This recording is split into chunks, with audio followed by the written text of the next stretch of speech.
Howdy folks, it is Diecastbuffet here again. Welcome back to our NASCAR Diecast review. Today we have, well, unfortunately, a huge downgrade of a Chase Elliott paint scheme. Man, I miss the 2020 Kelley Blue Book car a whole lot right now.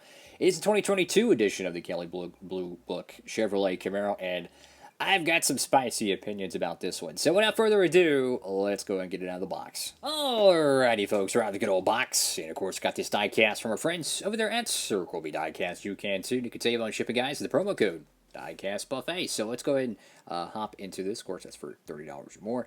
And this old paint scheme here, guys, I'm just not feeling it. I'm going to keep it honest. As soon as I seen this was going to be his 2022 edition of this car, I said, what a downgrade. I mean, my goodness, I look at the 2020 edition of this car. It had gold, it was dark blue, it was beautiful. I mean, it looked great. And then I look at this, and I'm like, my goodness, it looks like one of Dale Jr.'s Hellman's cars that went bad. Like, it looks like a basic concept design that was never intended to go to the racetrack. I don't know what they were thinking. But you got Kelley Blue Book right there on the nose of the car. Easy for me to say. Official guide. You go to the front. You have kind of like a pinstriping design that goes around the top of the headlight bar. Got Hendrick Motorsports there. Sunoco number 9. I like the black number 9. It looks pretty cool. But this whole blue, I don't know, man. I don't know. You know, Hendrick Motorsports, they were getting really good at their primary paint schemes. Like, look at 2021. Chase Elliott's primary, great. Alex Bowman's metallic purple, great. You know, Kyle Larson and then William Byron, they were really getting some great-looking paint schemes. I mean, the A-Shock Energy stuff. And in 2022, they downgraded Bowman's primary by a mile. Chase Elliott's primary, it was still really good, but it wasn't as good as 21 in my opinion. They ruined the Kelley Blue Book car. The Lumar car was really bad. I just don't understand it. Like, you go across the pond and you look at this and you're like, wow, that car looks unbelievable. Like, that looks like something I would want to drive. And then you look at a paint scheme like this. Bland. Absolutely no shadows, no gradients, nothing. Just a bland blue paint job with some random pinstriping around it. If it's a throwback or something, I can live with that. But compared to what the Kelley Blue Book cars were to this, I don't know what they were thinking. I got to be honest with you. I have no idea. This reminds me of like a test car almost. That's how bland it really reminds me of. I mean, the Goodyear logo, you could barely even read it because they didn't put a thick enough outlining to it, which I don't understand why they don't do that. Because when you have colors underneath it, you need to have a sharp line to, pretty much make it noticeable.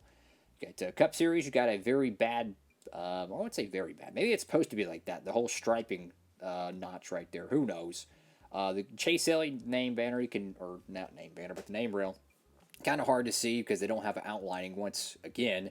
Valvoline, Akron's, Exalted Cincinnati Industries, Hooters, Freightliner, whatever that is. KelleyBlueBook.com, that logo is crooked. The Napa logo is crooked on the side. You got A-Shock. Oh boy, we got to put a plastic base on it, right? A Lumar, Hooters, and Universe. This is the best looking portion of the car. These 4 logos, I actually like that. They're tucked in the corner. They look good. Everything else about this car, I am not digging. I got to be honest with you. Always grateful to get these cars, but this is one of the worst Chase Elliott paint schemes I've ever seen. It's not as bad as his Darlington throwback. Don't even get me started on the next-gen throwback. That thing is atrocious. Not only was it terrible looking like before they got to the racetrack, he crashed it. They couldn't fully wrap the car again, and it looked twice as bad. I mean, that was the worst throwback I might have ever seen. It was awful. Kelley Blue Book Official Guide, number 9. Go to the back of the car. Oh, this is probably the best looking pen out of the whole car right here. Dark blue. Now, could you imagine if they made the whole car dark blue, and instead of having the dark blue lines, maybe make it white lines or something? And then, like, the yellow, what if they made it gold? Made it, like, shine? Like, do something. They could have put gold numbers on the car. Anything. Chrome numbers. I couldn't care less anything but what they did. I don't know. You got the trusted resource, Camaro, the whole back bumper decals, unfortunately, not even straight there. I mean, it's like wonky jaw on this side and pushed up on this side. Oh, boy. Valvoline Z01. This would make a great candidate for a donor car. Let's just say that. I mean, at least the wheels look really good. I like that dark graphite, kind of metallic look to it. I feel like it's so plain. Like, I don't like this, like, stop sign on the side of the door. I don't know. It just ain't it, Chief. Like, I want to see paint schemes that have patterns and that has flow and transitions and stuff like that. You know? I mean, if you're going to make it simple, keep it stupid simple. Just go all camo, like Kevin Harvick or something. I don't know. No, camo wouldn't work. But you get what I'm trying to say, guys. This paint scheme is, oh, it's bad, yo. It's bad. Easily his worst race car of the whole year. One of the worst Chase Elliott paint schemes I've seen. I got to be honest with you. I go back to 2020. I still look at that Kelley Blue Book car. Very thankful to have the 124 of it. And I'm like, man, it looks good. And then he'd like, wait, this is the future of that paint scheme? Oh my goodness. Got the number 9 on the roof, KelleyBlueBook.com.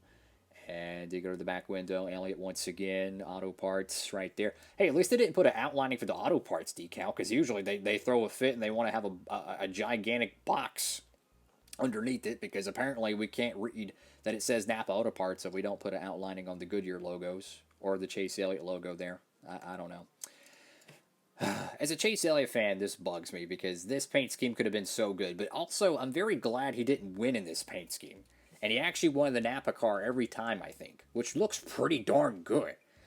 It's not my favorite Napa paint scheme of his, but it's certainly up there. But this one, easily the worst paint scheme of the next-gen era for Kelley Blue Book, or not Kelley Blue Book, for Chase Elliott. Hopefully in 23 they just redo it. Just redo it. Go start from scratch.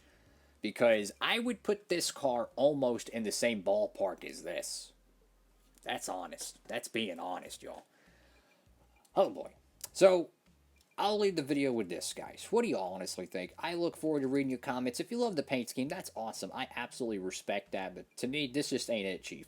Especially when you look how good the A-Shock Energy car is. Like, just imagine that paint scheme. They could have copied and pasted the design for that, changed the colors, and put the Kelley Blue Book logos on it. Now imagine it having like gold, maybe black and dark blue, with the A-Shock Energy, you know, 3-color pattern or something. That would have looked epic. Instead, we get this. So, honestly, I would rather just turn this into a custom and make my own and design my own Kelley Blue Book car. Because it's bad. Oh, I'm just kidding, y'all. Thank y'all so much for watching. Have a great one, everybody. If you can, give the video a huge thumbs up. If you love this car, that is awesome. I absolutely respect that opinion. That's all for now, guys. Diecast Buffet. Signing off.